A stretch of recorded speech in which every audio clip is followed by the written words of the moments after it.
একসময় তিনি ছিলেন বাংলাদেশ পুলিশের একজন আলোচিত কর্মকর্তা। সামনে ছিল উজ্জ্বল ক্যারিয়ার।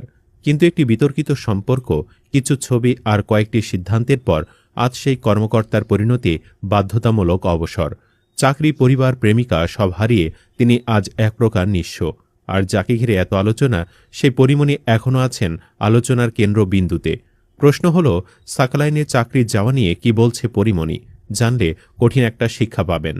সম্প্রতি সরকার ঢাকা মহানগর গোয়েন্দা পুলিশের সাবেক অতিরিক্ত উপপুলিশ কমিশনার এবং বর্তমানে ঝিনাইদহ ইন সার্ভিস ট্রেনিং সেন্টারের অতিরিক্ত পুলিশ সুপার মোহাম্মদ গোলাম সাকলাইনকে বাধ্যতামূলক অবসরে পাঠিয়েছে।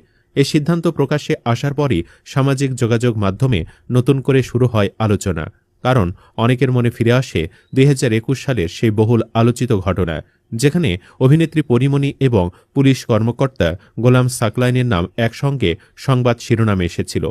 ঘটনা শুরু ২০২১ সালের জুন মাসে। সে সময় সাভারের ঢাকা বোট ক্লাবে নিজের সঙ্গে ঘটে যাওয়া একটি ঘটনার অভিযোগ এনে ব্যবসায়ী নাসিরিউ মাহমুদের বিরুদ্ধে মামলা করেন পরিমণি।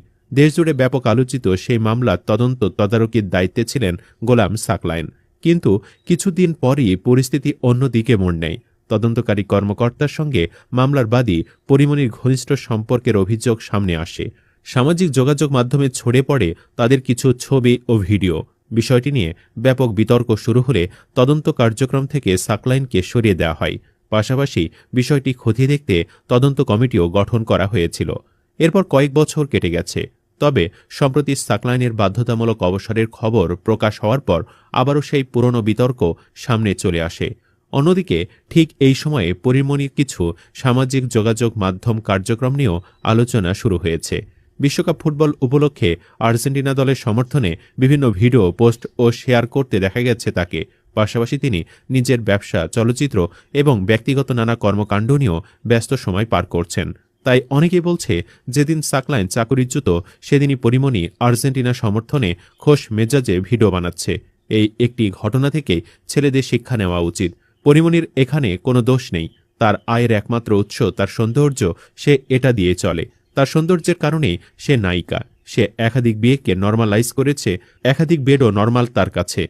কিন্তু তুমি মিয়া কষ্ট কইরা পইরা দিন রাইত মাটি কইরা ক্যাডার হইয়া বউ থাকাকালীন পরিমণি লগে চুম্মা দিয়ে জন্মদিন সেলিব্রেট করবা কেন? দায়িত্ব দিয়েছে তদন্ত করতে, আর তুমি আসামি দেহের তদন্ত করা শুরু করে দিচ্ছ।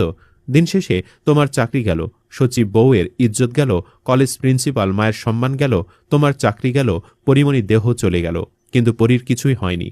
পরী আনন্দে আছে, নতুন কারো সাথে খোশ মেজাজে আছে, শান্তিতে খেলা দেখছে, বিশ্বকাপের ফিল নিচ্ছে, অনলাইনে ব্যবসাও করছে। আবার তোমার চাকুরিচ্যুতিতে সে আবারও হাইপো পাচ্ছে। আলোচনায় এসে কিছু স্পন্সরও ভাগিয়ে নিচ্ছে। কিন্তু ওই এক কেকের স্লাইস চুমো ছাড়া তুমি কি পাইলা? সাবধান পোলাপাইন, সেলিব্রিটির দেহের কামে পড়েছ তো জীবন চাকরি দুটোই শেষ হবে। এদিকে আরও একটি ঘটনা নতুন করে আলোচনার জন্ম দিয়েছে। সাবেক আইজিপি বেনজির আহমেদকে সংযুক্ত আরব আমিরাতে গ্রেফতারের খবর প্রকাশিত হওয়ার পর পরিমণি নিজের ফেসবুক টাইমলাইনে একটি সংবাদ শেয়ার করেন। সেই পোস্টে তিনি মাত্র একটি শব্দ লিখেন, মজা। এই একটি শব্দ ঘিরে শুরু হয় ব্যাপক আলোচনা। অনেক নেটিজেন মনে করেন ২০২১ সালের নানা ঘটনার স্মৃতি থেকেই হয়তো এমন প্রতিক্রিয়া দিয়েছেন অভিনেত্রী। যদিও এ বিষয়ে বিস্তারিত কোনো ব্যাখ্যা দেননি তিনি। তবে এর আগে এক সাক্ষাৎকারে গোলাম সাকলাইনকে নিয়ে নিজের অবস্থানও জানিয়েছিলেন পরিমণি। তিনি বলেছিলেন, সাকলাইনের বিরুদ্ধে নেওয়া কিছু ব্যবস্থা তার কাছে অস্বাভাবিক মনে হয়েছে এবং এজন্য তার খারাপও লেগেছে। পরিমণির ভাষ্য ছিল, প্রেম বা ব্যক্তিগত সম্পর্কের কারণেই সবকিছু হয়েছে, এমনটা তিনি বিশ্বাস করেন না। বরং একজন সফল কর্মকর্তাকে ঘিরে বিভিন্ন ধরনের আলোচনা তৈরি হওয়াটাই স্বাভাবিক বলে মন্তব্য করেছিলেন তিনি।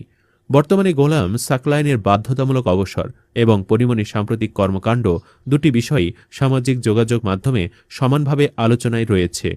কেউ এটিকে কাকতালীয় ঘটনা বলছেন, আবার কেউ পুরনো বিতর্কের সঙ্গে নতুন ঘটনার যোগসূত্র খুঁজছেন। তবে বাস্তবতা হল, সরকারি সিদ্ধান্তের পেছনের কারণে আনুষ্ঠানিকভাবে যা বলা হয়েছে সেটাই এখন পর্যন্ত নির্ভরযোগ্য তথ্য। আর সামাজিক যোগাযোগ মাধ্যমে ছড়িয়ে পড়া নানা ব্যাখ্যা ও গুঞ্জনের সত্যতা স্বাধীনভাবে যাচাই করা সম্ভব হয়নি। আপনার কি মনে হয়, সাকলাইনকে ঘিরে নতুন এই আলোচনা কি শুধুই পুরনো বিতর্কের পুনরাবৃত্তি, নাকি এর পেছনে আরও কোনো কারণ রয়েছে? আপনার মতামত কমেন্টে জানান। ভিডিওটি ভালো লাগলে লাইক দিন, বন্ধুদের সঙ্গে শেয়ার করুন এবং এমন সব আলোচিত খবর সবার আগে পেতে চ্যানেলটি সাবস্ক্রাইব করতে ভুলবেন না। ধন্যবাদ।